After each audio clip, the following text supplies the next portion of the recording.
Hi viewers, ఈరోజు మన ఆ పూర్ణ ఆల్ ఇన్ వన్ ఛానల్లో స్పెషల్ కర్రీ ఏంటంటే ఎగ్ కర్రీ. ఇది స్పెషల్ అని ఎందుకు అనాలంటే ఈ కర్రీలో మనం మిల్క్ వేయబోతున్నాం. It's my own recipe. Taste అయితే చాలా బాగుంటుంది. ఎగ్లో మనం 60 రకాలు చేసుకోవచ్చు. సో ఇందులో వన్ ఆఫ్ ద టైప్ ఏంటంటే egg curry with milk. So 1 by 1 మనం ప్రాసెస్ చేద్దాం. ఫస్ట్ మనం ఆనియన్స్ కట్ చేసుకోవాలి, తర్వాత మిర్చి కట్ చేసుకోవాలి. అవి కట్ చేసుకున్న తర్వాత మనం బాయిల్ చేసుకోవాలి. సో ఇలా మనం ఉల్లిపాయలు, పచ్చిమిరకాయలు, కరివేపాకు రెడీ చేసి పెట్టుకున్న తర్వాత ఫుల్గా ఆయిల్ కొంచెం హీట్ ఎక్కాలి. ఇది కూడా మనకి ఆయిల్ సరిపడనంతగా, ఎందుకంటే మనకి 3 గుడ్లు 3 ఉల్లిపాయలు కాబట్టి ఒక టేబుల్ స్పూన్ అయితే కనుక ఒక 5 స్పూన్లు వేసుకోవచ్చు. సో ఇప్పుడు మెల్లగా ఫస్ట్ మనం కరివేపాకు వేయాలి. కరివేపాకు వేసిన తర్వాత పట్ట సౌండ్ వస్తుంది కదా, అది నాకు చాలా ఇష్టం. అది మీద పడుతుంది ఆయిల్ లోగా.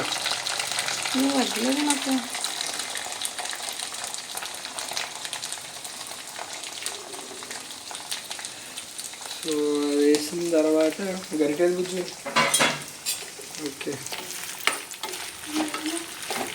సో ముందు ఆయిల్లో వీటికి ఆయిల్ టచ్ అయ్యేలాగా ఒకసారి తిప్పుకొని బాగా మగ్గనివ్వాలి. ఫుల్గా మగ్గనిచ్చేయాలన్నమాట. మగ్గనిచ్చిన తర్వాత మళ్ళీ కారం సాల్ట్ రెగ్యులర్గానే వేసుకోవాలి. సో మిల్క్ ఏ టైంలో ఎప్పుడు వేయాలనే దాన్ని బట్టి మనకి టేస్ట్ వస్తుంది. అది మీకు నేను చెప్తా. ఈ కర్రీలన్నీ కూడా మనకి బ్యాచిలర్స్కి బాగా ఉపయోగపడతాయి. సో మీకు తెలిసిన ఫ్రెండ్ సర్కిల్ ఎవరైనా సింగిల్గా వంటగదిలో మగ్గిపోతున్న వాళ్ళకి ఈ వీడియో షేర్ చేయండి, వాళ్ళకి చాలా ఉపయోగపడుద్ది. ఎందుకంటే ఇవన్నీ ఈజీగా ఉంటాయి, వెరీ టేస్టీగా ఉంటాయి. ఓకేనా?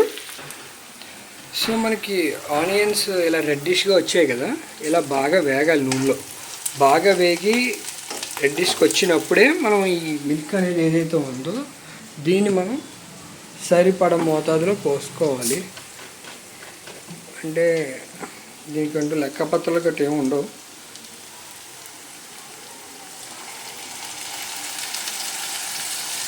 సో సరిపోతాయి. అంటే నాకు తెలిసి ఒక 2 మూతలు అన్నట్టు.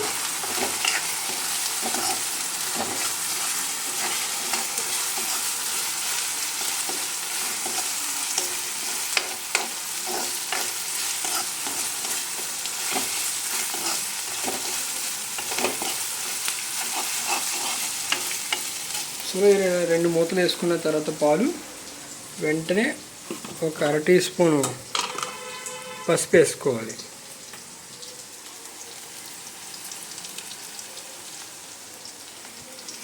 పసుపులో ఆనియన్స్ బాగా మగ్గాలి.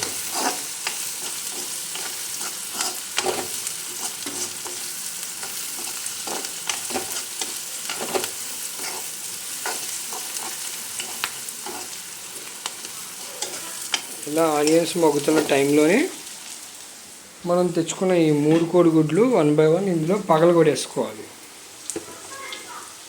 ఎందుకంటే తర్వాత వీటిని కారం సాల్ట్ వీటిపై ఇది కొట్టిన తర్వాత మనం వేస్తే అవి బాగా పడతాయి అన్నమాట. సో ఇలా మనం 3 గుడ్లు 1 by 1 కొట్టేసుకుని ఫుల్గా తిప్పేసుకోవాలి.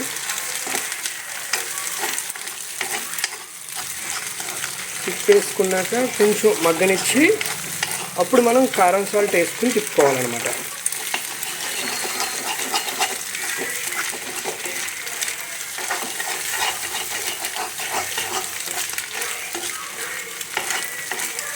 సో ఇప్పుడు మనం కారం సాల్ట్ వేసేయచ్చు.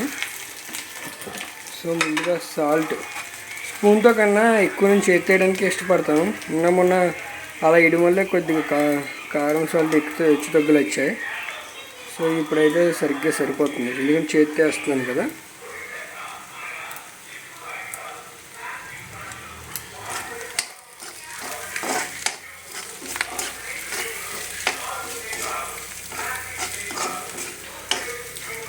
కారం చేతితో ముట్టుకుంటే పోతుందని అంటారు. సో చూసుకుని జాగ్రత్తగా వేస్తా.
సో గుమగుమలాడే ఎగ్ కర్రీ రెడీ.